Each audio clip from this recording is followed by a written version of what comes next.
해외 축구 이야기 해축통신 시작합니다. 풋볼리스트의 김정용 기자 그리고 박찬아 축구 해설위원과 함께합니다. 두 분 어서 오십시오. 네, 안녕하세요. 안녕하세요. 반갑습니다. 저희가 이제 설 연휴에도 뵀었잖아요. 그 자주 뵈니까 좋습니다. 그 명절은 잘 쉬셨어요? 명절에 열심히 일하고 빨간 날은 이제 원래 집중 근무의 날이니까요. 아 그렇죠. 맞아요. 막 몰려있죠. 네. 어떠셨어요? 그 서양 사람들은 그 루나 뉴이어를 챙겨서 뭐 축구를 안 한다거나 이런 게 아니고 오히려 그렇죠. 더 많이 하더라고요. 네. 네, 그래서 그 가슴에 막 한자 혹은 때로는 한글로 돼 있는 네네. 뭐 그런 새해 축하 인사 같은 거를 어. 굳이 입고 나와서 경기를 더 해주기 때문에 네. 저희 역시 바빴습니다. 그렇군요. 저도 동양 사람들과 함께 씨름 중계하느라 명절 내내 네. 명절엔 씨름이죠. 역시 명절의 씨름이죠. 그렇습니다. 자, 그런데 설에는 그 손흥민 선수의 골을 볼 수 있으려나 했는데 그래도 도움을 기록했어요. 참 경기가 어렵게 90분 동안 흘러갔죠. 이 경기를 또 제가 중계를 했는데 네네. 해리케인 선수의 결승골을 잘 도왔습니다. 손흥민 네. 선수가 찌르기도 잘 찔렀고요. 해리케인 선수가 기가 막히게 돌아서 멋진 골을 넣었는데 이번 시즌에 토트넘의 모든 선수 가운데 개막부터 지금까지 계속 꾸준한 컨디션을 보이고 있는 유일한 선수가 있다면 바로 해리케인이거든요. 네. 지난 시즌보다 월등히 골도 많이 넣고 있고 대신에 동료 선수들에게 주는 패스 숫자는 줄었어요. 네, 근데 오랜만에 또 손흥민 선수와 해리케인 선수가 합작골을 만들어냈다는 점에서 의미가 있고요. 토트넘이 아스날, 맨체스터 시티 이렇게 강팀과의 경기에서 연패하면서 상위권과 격차가 멀어졌었거든요. 네. 연패 끊으면서 또 오랜만에 석점을 챙길 수 있었죠. 네, 뭐 다행이긴 합니다만 그 손흥민 선수에 대한 비판은 계속되고 있는 것 같아요. 네, 뭐 골 침묵이 좀 있습니다. 네. 그 2022 카타르 월드컵 이후에 뭐 이제 리그가 재개된 지 꽤 지났는데 그 긴 기간 동안에 1골 1도움으로 뭐 공격 포인트를 많이 쌓는데 좀 어려움을 겪고 있고요. 그나마 이번 이 도움도 이제 잘 찔러준 것이긴 하지만 손흥민 선수가 다 만들어줬다라기보다는 케인 선수의 강한 킥력에서 나온 골이었기 때문에 손흥민 선수의 지분이 아주 크지는 않았거든요. 네네. 예. 이날 뭐 저로서는 손흥민 선수가 아주 부진했다 그런 경기였다라고 생각하지는 않지만 일단 그 기계식 평점, 그러니까 경기에서 나온 각종 지표를 이제 종합해서 네. 이제 AI가 매겨주는 평점에서는 승팀이다 보니까 토트넘 선수들이 대체로 높았어요. 네. 토트넘 선발 선수 중에서는 손흥민이 가장 낮긴 했습니다. 6.7로 괜찮은 점수였지만 동료들보다는 좀 낮았습니다. 그렇군요. 아쉬운 지점이 계속해서 남아 있는데 그 이번에 단신에서 간단하게 짚어드렸지만 토트넘이 단주마를 영입한 것도 이제 손흥민 선수의 부진 때문이다라는 이야기가 있죠. 무시할 수는 없는 영입인 것 같아요. 단주마 네. 선수가 원래는 에버턴과 사인을 하기로 기정사실화돼 있었거든요. 그래서 에버턴과 계약한다, 뭐 메디컬 테스트까지 받았다 이런 얘기가 있었는데 갑자기 하루 만에 토트넘으로 행선지를 틀어서 런던에 와서 메디컬 테스트하고 계약서에 사인해서 지금 오피셜까지 떴죠. 네, 그래서 이제 단주마 선수가 토트넘 공격진에 합류가 됐는데 저는 겨울 이적 시장에 과연 토트넘의 공격수가 지금 필요했느냐 여기는 좀 의문이 있어요. 다른 포지션에 분명히 부족한 부분이 있는데 그 포지션을 채우지 않고 지금 공격수가 부족한 상황은 아니거든요. 네. 그런데 역시나 해리케인 선수를 제외하면은 다른 선수들이 지난 시즌만큼의 활약을 못하고 있다는 판단 하에서 단주마 선수는 왼쪽 윙포워드 겸 왼쪽에서 안으로 들어오는 이런 동선을 가지고 있는 선수라서 직접적으로 손흥민 선수와 같은 포지션에서 뛸 수 있는 경쟁자예요. 겹치죠. 손흥민 선수에게는 네. 좋은 현상은 아니고요. 그리고 단주마 선수를 또 영입을 하면서 토트넘이 앞쪽에서 뭐 누군가 해결해 주길 지금 바라고 있는데 저는 이제 관점이 약간 다른 게 토트넘이 과연 지금 골을 못 넣고 공격수들이 활약을 못하는 게 선수들의 절대적인 컨디션 때문이냐. 네, 물론 영향이 없다고는 볼 수 없겠지만 뭔가 공격수들이 지금은 박스 안에서 슛을 할 수 있는 장면이 거의 안 나오거든요. 이런 거 봤을 때는 이 영입이 과연 바람직한 영입일까 이런 의구심은 있어요. 영입 자체에 대한 일단은 의구심이 좀 있는 거군요. 사실 뭐 그 부분도 일리가 있습니다만 근데 만약에 우리가 아무래도 팔이 안쪽으로 굽다 보니까 손흥민 선수 개인에 대해서 집중해서 바라보자면은 손흥민 선수가 퍼포먼스가 좋냐 나쁘냐 이게 양자 선택을 해야 될 경우에는 아마도 안 좋은 쪽으로 좀 많이 무게 중심이 가는 건 어쩔 수가 없는 부분인 것 같아요. 네, 좋진 않죠. 네. 일단 손흥민 선수가 슛을 아주 많이 하고 있진 못해요. 네. 동료들의 지원을 많이 받진 못하지만 사실 이 부분에서는 지난 시즌과 지지난 시즌도 같았습니다. 오히려 경기당 평균 슛 횟수를 보면 지난 시즌 득점왕을 했던 시즌보다 오히려 슛 횟수가 늘었거든요. 네. 근데 지난 시즌에 손흥민 선수가 결정력이 거의 좀 초인적인 수준의 결정력이었어요. 그러니까 동료의 지원을 많이 받고 슛을 많이 해서 득점왕을 한 게 아니고 패스를 거의 못 받는데 득점왕을 하는 수준으로 팀을 이끌어줬거든요. 네. 근데 그런 시즌 바로 다음 시즌이다 보니까 더욱더 좀 대비가 강하게 되는 것 같고 현재까지 시즌이 반 정도 지났는데 손흥민 선수 현재 득점이나 도움 개수를 보면 일반적인 좀 윙어를 겸하는 공격수의 득점으로는 나쁘지 않거든요. 지금 추이를 이어가면은 시즌 10골은 넘기는 추이이기 때문에 그런데 지난 시즌 20골을 넘긴 선수이기 때문에 굉장히 좀 급격히 떨어진 것처럼 보이는 그런 현상이 있죠. 그렇군요. 지난 시즌에 너무 빛났기 때문에 오히려 이번 시즌에 그림자가 드리운 게 아닌가라는 생각이 좀 들기도 하네요. 자, 그런데 일단은 그 뭐 토트넘 전체적인 뭐 그 부진을 짚어보자면은 팬들과 뭐 평론가들 뭐 여러 사람들이 의견이 갈립니다. 이게 전술의 문제다, 혹은 이제 그 선수들 개인 컨디션의 문제다. 두 분께서는 어떻게 보시는지도 좀 궁금해요. 그러니까 저는 근데 이렇게 말하면은 굉장히 많은 욕을 먹을 수도 있다고 생각을 하지만 네. 토트넘이 아주 부진한 시즌이라고 보지는 않거든요. 지금 유럽 대항전에 계속 도전을 하고 있는 곳이고 토트넘이 가지고 있는 전력을 봤을 때는 물론 챔피언스리그에 나갈 수 있는 그런 기회가 있습니다만 유럽 대항전 진출과 유럽 그 아래 대회 나가는 이 순위 자체가 토트넘에게 과연 부족한 시즌인가, 부진한 시즌인가? 네, 저는 이렇게 바라보긴 한데, 근데 토트넘의 이번 시즌에 가장 달라진 포인트는 해리 케인 선수가 안 내려온다는 거예요. 원래는 해리 케인 선수가 토트넘에서는 가장 공을 잘 차고 가장 창의적이고 가장 키핑을 잘하고 가장 패스를 잘 찌를 수 있는 선수거든요. 네. 근데 해리 케인 선수가 이번 시즌에는 그렇게 안 뜁니다.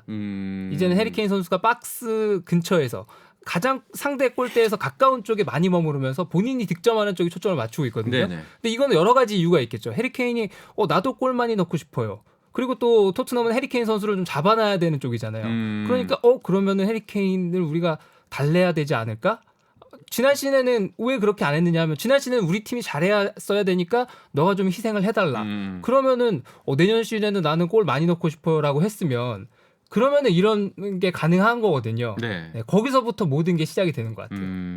알겠습니다. 그 성적에 대한 얘기에 좀 첨언을 하면 네. 박찬호 의원 말씀해주신 대로 토트넘이 현재 5위고 한 경기 더 하긴 했지만 3, 4위 두 팀을 승점 3점 차 한 경기 차로 추격을 하고 있거든요. 그러니까 4위 싸움을 하는 정도면 토트넘의 원래 실력과 비슷한 그 정도의 성적이고 아주 나쁘지 않다는 거죠. 이거 우리가 부진을 논하려면 현재 리버풀이 9위, 첼시가 10위입니다. 토트넘이 이 정도로 떨어지지는 않았다는 얘기로 볼 수 있겠죠. 어찌 보면은 우리의 눈이 좀 너무 높아진 걸 수도 있다는 생각이 드네요. 그리고 예. 토트넘이 영고지가 런던이잖아요. 네네. 그리고 프리미어 리그 내에서도 이제 빅6라고 해서 매출이라든가 이런 것들의 규모를 봤을 때 빅클럽은 빅클럽이거든요. 그리고 며칠 전에는 챔피언스리그 결승에도 나갔던 팀이고, 네, 그러니까 아무래도 팬들은 토트넘이 이제 그런 모습을 꾸준하게 보여주기를 바라는 건데, 토트넘 구단의 행보를 봤을 때는 그 팀이 꾸준하게 잘할 수 있을 만한, 지금 막 불이 아궁에서 타고 있는데 땔감을 지속적으로 이 팀은 공급해준 팀은 아니거든요. 어떻게 하면 돈을 좀 안 쓸까? 어떻게 하면 돈을 좀 아낄까? 네, 이 결과가 지금 이런 어려움에도 뭐 상당 부분 영향을 끼쳤다고 저는 보는 쪽입니다. 뭐 하나만 첨언하면 네. 경기가 재미없어서 좀 이길 때도 답답하게 이겨서 더욱더 부진한 것처럼 보이는 그런 현상도 있다고 생각하는데, 근데 이 안토니오 콘테라는 감독이 원래 기존에 어느 팀에 있을 때도 첫 시즌보다 두 번째, 세 번째 시즌 갈수록 점점 재미없고 약간 그래요? 수비적인 축구를 하면서 대신에 성적은 수호하는 그런 운영을 해왔습니다. 네. 그렇군요. 사실 왜냐하면은 다음 질문을 이걸 드리고 싶었거든요. 콘테 감독에 대한 비판도 좀 높아지고 있는 것 같아요. 근데 김정용 기자의 말에 따르면은 뭐 시즌이 거듭되면 거듭될수록 지키는 축구를 하는 편이다 보니 그런 평가가 나올 수 있다라고 하는데 어떻게 생각하세요? 이번 시즌은 근데 기록으로 봤을 때는 좀 부족한 부분이 있어요. 네. 지난 경기는 무실점으로 마무리가 되긴 했습니다만 최근 11경기, 그러니까 지난 경기 빼고 10경기가 되겠죠. 그전 10경기를 봤을 때는 실점이 기하급수적으로 늘어나고요.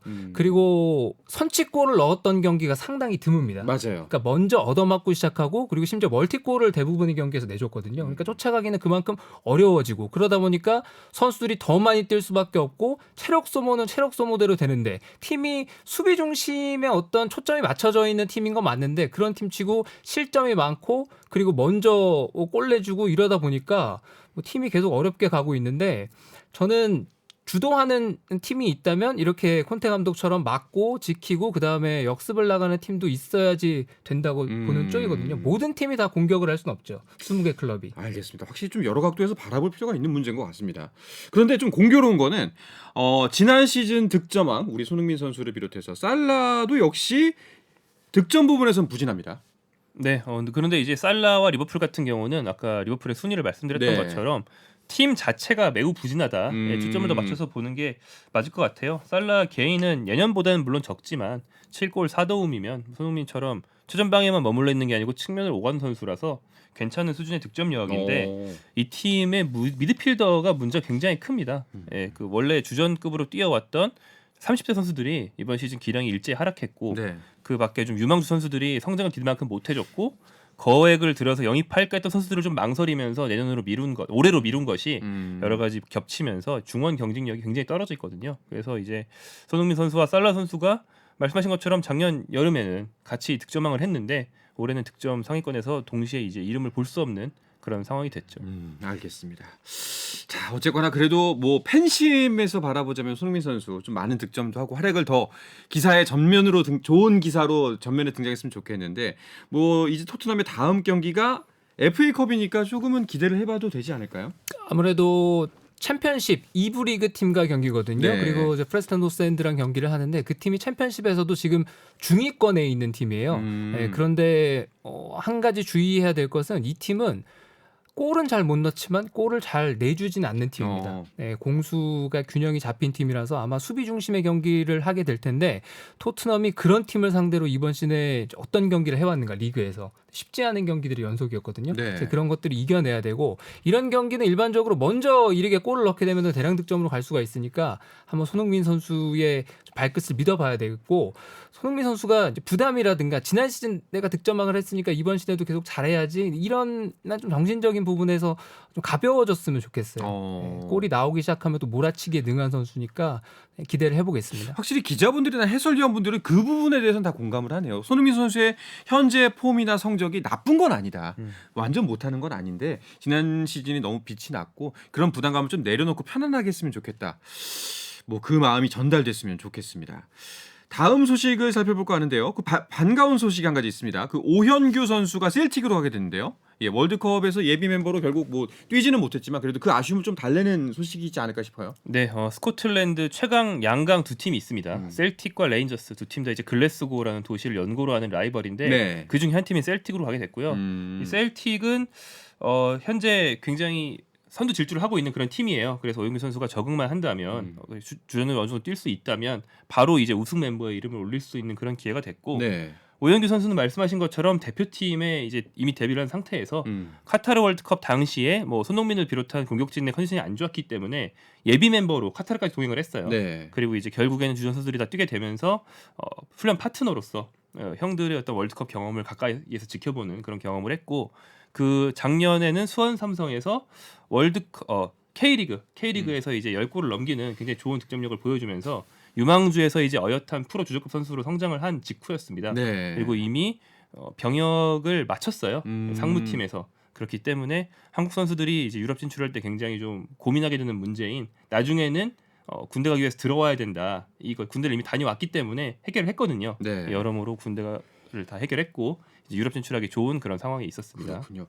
뭐 이제 뭐 기성용 차두리 선수처럼 셀틱과 우리의 인연은 또 남다른데 과연 셀틱에서 오현규 선수의 주전 경쟁력은 한 어느 정도라고 보세요? 일반적으로 겨울 이적 시장에서 이렇게 거액의 이적료를 들여서 선수를 영입할 때는요. 즉시 전력감을 생각하고 그쵸. 영입하는 경우가 대부분이거든요. 그런데 셀틱은 약간 다른 것 같아요. 왜냐하면 지금 셀틱은 최전방 공격수의 후루아시라고 현재 스코틀랜드 리그에서 득점왕을 달리고 있는 일본 선수가 있거든요. 네. 그 선수가 확고한 주전으로 뛰고 있는 상황에서 겨울 이적 시장이 뭐 며칠 안 남았으니까 중간에 나갈 수도 있지만 뭐 현재 분위기로 봤을 때는 일단 이번 시즌까지는 남게 될 것 같아요. 그러니까 오현규 선수를 이번에 영입을 한 거는 일단 데려와서 어느 정도 반 시즌 동안 적응을 시키고 다음 여름에는 다가오는 여름에는 이제 후라시 선수의 이적 가능성이 상당히 커지거든요. 이 후라시 선수를 대체해서 바로 그 자리에 오영구 선수를 이제 기용을 하겠다 이런 계획인 것 같아요. 알겠습니다.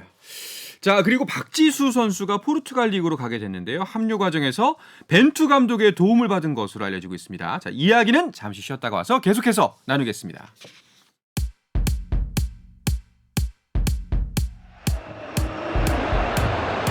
Options.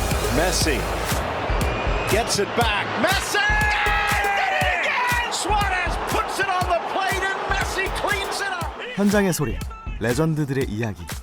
스포츠에서 모두 다 만나보세요. 스포츠.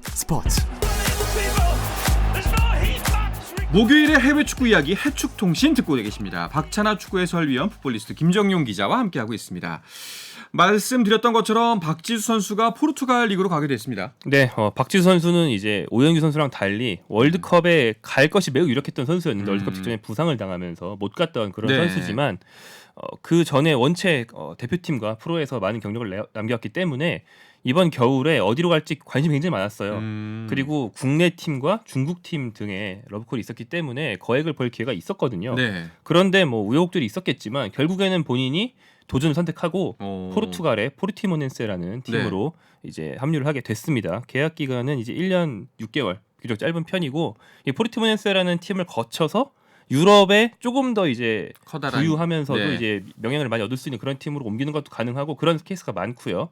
또 포르티모넨스를 거쳐서 뭐 중동 같은 쪽으로 가는 방법도 있거든요. 네. 어느 쪽이 됐든 뭐 부든 명예든 얻을 수 있는 그런 교두보가 될 수 있는 굉장히 좋은 팀입니다. 그래서 현명한 선택이 되기를 바라면서 이제 박지수 선수의 선택을 바라볼 수 있을 것 같습니다. 그렇군요. 근데 이 그 가는 과정에서 벤투 감독의 도움이 있었다는 이야기는 뭔가요? 제가 이거를 기사를 찾아봤거든요. 네. 제가 박지수 선수를 직접 알면 물어봤을 텐데 저는 박지수 선수를 모르기 때문에 제가 기사를 열심히 찾아봤는데 정확하게 이렇게 나와 있더라고요. 제가 알기로는 파울로 벤투 감독이 같은 이제 포르투갈 분이 감독을 하고 있으니까 전화를 해준 것 같다. 이렇게 나와 있어요. 네. 전화를 해줬다도 아니고 전화를 해준 것 같다라고 얘기가 되어 있어서 네네. 그렇지 않았을까. 아마도. 뭐 만약에 근데 그 정도는 해줄 수 있잖아요. 예, 충분히 뭐 추천서 같은 것이 이제 서구권에서는 굉장히 자연스러운 문화니까요. 아니면 또 이런 것도 네. 있죠. 예를 들어서 영입 리스트에 몇 선수가 있었어요. 네. 그러면 이제 감독이나 구단 수뇌부라든가 뭐 알고 싶을 거 아니에요. 이 선수에 그럼요. 대해서 영입 리스트가 어떤 장단점이 있냐. 그러면은 박지수라는 선수를 우리가 영입을 하고 싶은데 누구한테 물어봐야 되지? 벤투한테 물어봐야죠. 그럼요. 예. 그런 가능성이 크군요. 네, 뭐 그런 상황인 걸로 저도 네. 알고 있고 이 박지수 선수 같은 경우는 이 팀에 이미 이제 한국인 유망주 네. 청소년 대표인 김용학 선수가 뛰고 있는데 어. 같은 에이전시거든요. 그래서 아마 자연스럽게 정보가 교류됐을 가능성도 있고 여러모로 인연이 닿았다고 보는 게 맞겠네요. 네, 근데 네. 이제 박지수 선수가 여기서 좀 우리가 주목할 수 있는 건 국내나 중국 팀으로 갔을 경우에 비해서 지금 포르투갈로 가면서 연봉을 많이 깎았어요. 제가 알기로는 올 겨울에 받을 수 있었던 가장 몸값이 비싼 시나리오에 비하면 4분의 1이나 5분의 1 정도를 받고 가는 그 걸로 알고 정도로만요? 있거든요. 그러니까 본인의 도전 의지가 상당히 강했다라고도 볼 수 있을 것 같습니다. 또 좀 크게 응원이 필요할 것 같습니다. 그 국내 팬들에게는 포르투갈 리그가 조금 생소한데 어느 정도 수준이라고 보면 될까요? 포르투갈 리그는 유럽 탑리그 바로 아래에 있다고 보시면 돼요. 예, 그 정도로 다시 이제 포르투갈 리그가 최근에 많이 흥하고 있고요. 뭐 유럽 대항전에서도 뭐 벤피카라든가 뭐 포르투 같은 팀들 여전히 잘하고 있어서 무시할 수 없는, 경시할 수 없는 리그고 이 팀은 무럭무럭 유망주들이 성장해서 이제 빅리그로 가는 토대를 마련하기에는 안성맞춤인 리그죠. 그렇군요. 근데 정작 뭐 벤투 감독이 어떤 역할을 했는지 정확하진 않습니다만 벤투 감독은 갈 곳이 안 정해졌죠. 네, 뭐 사실 한국도 지금 차기 감독이 안정해져 있잖아요. 네. 한국을 비롯해서 차기 감독을 찾는 나라들이 다 비슷한 후보 리스트를 두고 고려를 하거든요. 근데 그 중에서 폴란드가 네. 파울로 벤투 감독을 좀 고려했다라고 알려져 있었는데 결국에는 이제 벤투가 아니고 산투스 감독을 선임했다고 네. 합니다. 산투스는 이제 벤투 감독과 같은 포르투갈 사람이면서 벤투 감독의 스승이기도 하고 또 이제 벤투 감독의 뒤를 이어서 포르투갈을 지휘하기도 했고 여러모로 인연이 깊은 사람인데 산투스 감독 쪽으로 낙점이 됐다고 합니다. 그렇군요. 알겠습니다. 자, 그리고 이강인 선수 소식이 있는데요. 이적 관련해서 그 마요르카랑 좀 갈등이 있는 것 같다는 소식입니다. 마요르카가 이강인 선수를 보낼 의향이 없는 걸로 보여요. 네, 네. 마요르카라는 팀이 이제 이강인 선수가 이 팀에 간지 이제 1년 반 정도 됐는데 첫 해는 뭐 좀 적응기라고 볼 수 있겠고 이번 시즌 반년 동안 굉장히 좋은 활약을 했죠. 팀 내에서 가장 중요한 선수 중에 한 명인데 그래서 좋은 활약을 했고 아직도 나이가 어리니까 뭐 잉글랜드와 스페인을 비롯한 여러 나라의 구단에서 영입 문의가 왔다는 거죠. 이제 현지 보도에 따르면요. 그런데 이강인 선수의 이제 책정된 몸값 즉 이제 이 돈을 내면 마요르카는 거부할 수 없게 되어 있는 금액인 바이아웃보다는 좀 낮은 금액이 제한이 됐기 때문에 네, 마요르카는 다 거절을 했고 이강인 선수가 조금 더 진지하게 대응을 하지 않은 것에 대해서 약간 구단과 좀 갈등을 겪고 있어서 본인 소셜 미디어에 뭐 마요르카 소속이라고 돼 있던 문구도 지웠다. 좀 갈등을 겉으로 좀 드러내고 있다라는 게 이제 현재 알려진 내용입니다. 마요르카에서는 그럼 무슨 생각일까요? 뭐 일단 돈이 더 중요한 걸까요? 아니면 지금 이 순간에 이강인 선수가 더 필요하다는 판단일까요? 둘 다인데 이강인 예. 선수는 일단 지키는 게 최선일 거고요. 왜냐하면 이강인 선수가 없으면 이 팀은 강등이 유력할 정도로 이강인 선수 비중이 굉장히 큽니다. 그게 첫 번째고, 두 번째는 그 현재 제시가 됐다고 알려진 이적료가 한 1,000만 유로 정도고 이강인 선수의 바이아웃 조항이 1,700만 유로로 알려져 있거든요. 격차가 꽤 크군요. 하지만 이제 이강인 정도의 선수를 1,700만도 못 받고 파는 건 또 마요르카 입장에서 말이 안 되기 때문에 제 생각에는 이게 우리나라 시간으로 2월 1일까지 이적 시장이 열려 있는데 그 안에 1,700만 정도를 들고 오는 팀은 충분히 나올 수 있지 않나 생각이 들어요. 그러면 이제 마요르카는 거부를 못 합니다. 네, 알겠습니다. 자, 기분 좋은 소식도 좀 전할까 합니다. 김민재 선수 이야기인데요. 나폴리가 이번에 흐름을 탄 것 같아요. 나폴리가 점점 우승에 다가가고 있습니다. 네. 이번 시즌에 나폴리가 우승을 못하면 그것도 참 여러 가지로 말이 안 되는 시즌이 네. 저는 될 거라고 장담하거든요. 네. 지금까지 이제 보여준 것만으로도 나폴리는 우승할 자격이 있고, 물론 갑자기 이번 주말부터 해서 믿기지 않는 연패 행진을 내달릴 수도 있지만 그럴 확률은 뭐 제가 뭐 천만장자가 억만장자가 되는 그 정도의 확률이니까 사실상 확률이 없다고 보시면 되고요. 네, 그 정도로 나폴리가 훌륭한 시즌을 보내고 있는데 계속 2위와의 격차가 벌어지고 있어요. 그렇죠. 네, 나폴리는 승점 석점씩 차근차근 챙기고 있고, 그래서 이거는 과연 이번 시즌에 나폴리가 벌써 이제 반환점 돌았는데 승점 50점 넘겼거든요. 승점 100점을 갈 수 있는 현재 추세입니다. 그래서 그렇게 봤을 때는 나폴리가 우승을 하느냐의 여부도 중요하지만 과연 승점 몇 점을 얻고 우승을 하느냐, 네. 2위와의 격차가 어느 정도 벌어질 것이냐. 지금 12점 차이니까 2위가 밀란이 될 수도 있고 뭐 혹은 뭐 인터밀란이 될 수도 있고 아탈란타, 로마가 될 수도 있지만 몇 점 차이가 나느냐가 관건이 될 것 같아요. 네. 그러니까 뭐 나폴리가 잘하는 건 물론이고 또 이제 주변 팀들마저 도와주고 있는 우주의 기운이 모여지고 있는 형국이다. 뭐 이렇게 보여집니다. 자, 그리고 또 한 가지 좋은 소식이 이재성 선수의 골이 터졌습니다. 네, 그렇습니다. 이제 분데스리가가 재개가 됐어요. 네. 이재성 선수가 재개 첫 경기에서 뛰었는데 이재성은 도르트문트라는 강호를 상대로 거의 경기 시작하자마자 헤딩골을, 이재성 선수 헤딩 은근히 잘하죠. 네. 그러니까 뭐 힘이 센 건 아니지만 타점을 정말 잘 찾고 헤딩을 잘하거든요. 그래서 헤딩골을 넣었어요. 하지만 이제 팀은 역전패를 했습니다. 이재성 선수는 뭐 팀 패배에도 개인 경기력 굉장히 좋았다고 할 수 있겠고, 뭐 3호 골을 넣으면서 평점이 7.4점으로 팀 내 2위로 좋은 평가를 받았습니다. 네, 살아나고 있는 것 같아서 반가운 소식이고요. 자, 그리고 조규성 선수의 이적도 얼마 전까지 꽤 큰 이슈였지 않습니까? 가장 그 가능성이 높은 팀으로 마인츠가 꼽혔었는데 마인츠가 결국 새 공격수 영입이 확정됐다고 하네요. 공격수가 필요한 팀이었고 어떻게든 겨울 이적 시장에 이적료를 써서라도 해결을 할 수 있는 선수를 데려오고자 하는 확고한 의지가 있었거든요. 마운츠가 프랑스 리그 1이죠. 1부 리그 스트라스부르에서 뛰고 있는 아조르케라는 공격수를 영입을 했습니다. 이 선수가 키가 190cm, 네, 이 정도에 육박하는 아주 장신 스트라이커인데 지난 시즌에는 골을 많이 넣었어요. 지난 시즌까지 활약을 했는데 이번 시즌에 득점이 완전히 줄어들었다고요. 그래도 지금까지 해온 게 있으니까 가능성 보고 즉시 전력값으로 마인츠가 영입을 해서 조규성 선수에게 그래도 알려진 바에 따르면 꽤 많은 이적료를 마인츠가 쓰려고 했잖아요. 네. 네, 그 돈을 일부 이제 충당한 걸로 알고 있고, 조규성 선수는 이제 다음 행선지 중에 마인츠는 뭐 사실상 없어졌다고 봐야 되겠죠. 알겠습니다. 여름 이적 시장을 다시 한번 노려보는 게 뭐 방법일 것 같습니다. 네, 뭐 오현규 선수 때도 거론됐던 셀틱도 노렸었는데 네. 오현규 쪽으로 선회를 했고 마인츠 무산됐고, 그리고 이건 아마 안 알려진 걸 수도 있는데 뭐 이탈리아의 우디네세라든지 몇몇 팀들이 타진을 많이 했어요. 네네. 하지만 다 무산된 걸로 알려져 있습니다. 알겠습니다. 조규성 선수의 행선지도 뭐 좀 기다린 만큼 더 좋은 선택, 또 좋은 결과가 있었으면 좋겠습니다. 마지막으로 그 우리나라 선수들 일정 비롯해서 좀 주목할 만한 경기들 짚어주면서 끝내도록 하죠. 네, 토요일 저녁 10시에 마요르카가 카디스와 경기를 합니다. 네. 이강인 선수가 뛸 것 같고요. 그다음에 그날 11시 30분에는 이제 분데스리가 경기가 이어지는데 마인츠와 프라이부르크가 동시에 경기를 합니다. 그리고 일요일 새벽 3시로 넘어갔을 때 아까 말씀드렸던 토트넘의 네. FA컵 프레스턴 노스엔드와의 경기가 있고요.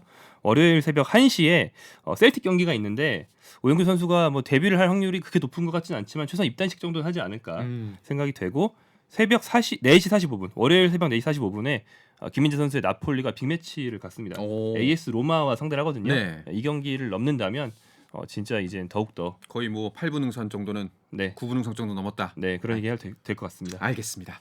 자, 이 이야기를 끝으로 이번 주 해축 통신은 마치도록 하겠습니다. 풋볼리스트의 김정용 기자, 박찬하 축구 해설위원과 함께했습니다. 두 분 고맙습니다. 안녕히 계세요. 고맙습니다.